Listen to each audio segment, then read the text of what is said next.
আয়াত ৩ নাহনু নাকুসসু আলাইকা আহসানাল কসাসি বিমা আওহাইনা ইলাইকা হাযাল কুরআন ওয়া ইন কুনতা মিন ক্বাবলিহি লামিনাল গাফিলিন। অনুবাদ: আমরা আপনার কাছে উত্তম কাহিনী বর্ণনা করছি ওহির মাধ্যমে আপনার কাছে এ কুরআন পাঠিয়ে, যদিও এর আগে আপনি ছিলেন অনবহিতদের অন্তর্ভুক্ত। তাফসীর ১ নং ফুটনোটের বিবরণ। সাদ ইবনে আবি ওয়াক্কাস রাদিয়াল্লাহু আনহু এ আয়াতের তাফসিরে বলেন, আল্লাহ তার রাসূলের উপর অনেক দিন থেকে বিভিন্ন আয়াত নাজিল করছিলেন। তখন সাহাবা একেরাম বললেন, হে আল্লাহ রাসূল, যদি আমাদেরকে কোনো কিস্সা শোনাতেন। তখন আল্লাহ তাআলা এই আয়াত নাজিল করেন এবং ইউসুফ আলাইহিসসালামের কাহিনী শোনান। ইতাহাফ আল খিয়ারা ১, ২৩৮, ১৬২, মুস্তাদরাকে হাকিম ২, ৩৪৫, ইবনে হিব্বান আল এহসান ৬২০৯, দিয়া আল মাকদাসি আল মুখতারাহ ১০৬৯। এই কাহিনীকে উত্তম কাহিনী বলার কারণ সম্পর্কে বিভিন্ন মত বর্ণিত হয়েছে।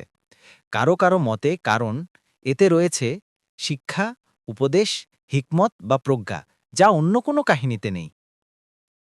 কারো কারো মতে কারণ এতে রয়েছে উত্তম কথোপকথন, ইউসুফ আলাইহিসসালামের উপর তার ভাইদের অত্যাচারের বিপরীতে সাবার এবং তাদেরকে ক্ষমার বর্ণনা।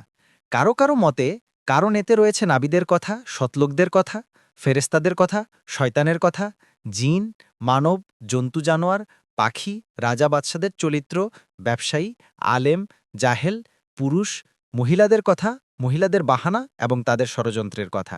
ফথুল কাদির ২ নং ফুটনোটের বিবরণ। অর্থাৎ, আমি এ কুরআনকে ওহির মাধ্যমে আপনার প্রতি নাজিল করে আপনার কাছে সর্বোত্তম কাহিনী বর্ণনা করেছি। নিঃসন্দেহে আপনি ইতিপূর্বে এসব ঘটনা সম্পর্কে অনবহিত ছিলেন না।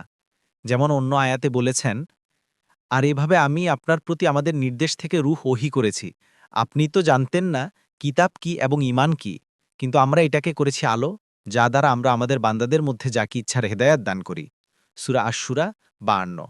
সাদি এতে নবুয়তের দাবি সপক্ষে প্রমাণ রয়েছে, কেননা তিনি পূর্ব থেকেই নিরক্ষর এবং বিশ্ব ইতিহাস সম্পর্কে অনবহিতও ছিলেন। সুতরাং তিনি এখন যে বিজ্ঞতার পরিচয় দিচ্ছেন তার মাধ্যম আল্লাহর শিক্ষা ও ওহী ছাড়া আর কিছুই হতে পারে না।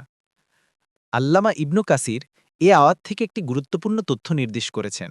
তা হচ্ছে, যেহেতু এই কুরআনে আল্লাহ তাআলা সর্বোত্তম কাহিনী বর্ণনা করেছেন, সেহেতু এই কিতাব নাজিল হওয়ার পর অন্য কোনো কিতাবের প্রয়োজন নেই। কারণ একবার ওমর রাদিয়াল্লাহু আনহু কোনো এক কিতাবী লোক থেকে একটি প্রাচীন গ্রন্থ পেয়ে তা নিয়ে এসে মুহাম্মদ সাল্লাল্লাহু আলাইহি ওয়াসাল্লামের কাছে পাঠ করলে রাসূলুল্লাহ সাল্লাল্লাহু আলাইহি ওয়াসাল্লাম অত্যন্ত ক্রোধান্বিত হলেন এবং বললেন, হে ইবনুল খাত্তাব, তোমরা কি পেরেশান হয়ে গেছ? পরিণাম বিবেচনা না করে যা তা করে বেড়াবে, যত্রতত্র ঢুকে যাবে? যার হাতে আমার প্রাণ, তার শপথ আমি অবশ্যই এটাকে শুভ্র, স্পষ্ট এবং পরিচ্ছন্ন হিসেবে নিয়ে এসেছি।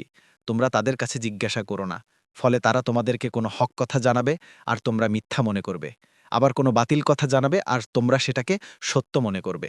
যার হাতে আমার প্রাণ, তার শপথ, যদি মূসা আলাইহিসসালাম জীবিত থাকতেন তাহলে আমার অনুসরণ ছাড়া তার গত্যন্তর ছিল না। ইবনে আবি আসেম, আস-সুন্নাহ ১, ২২৭।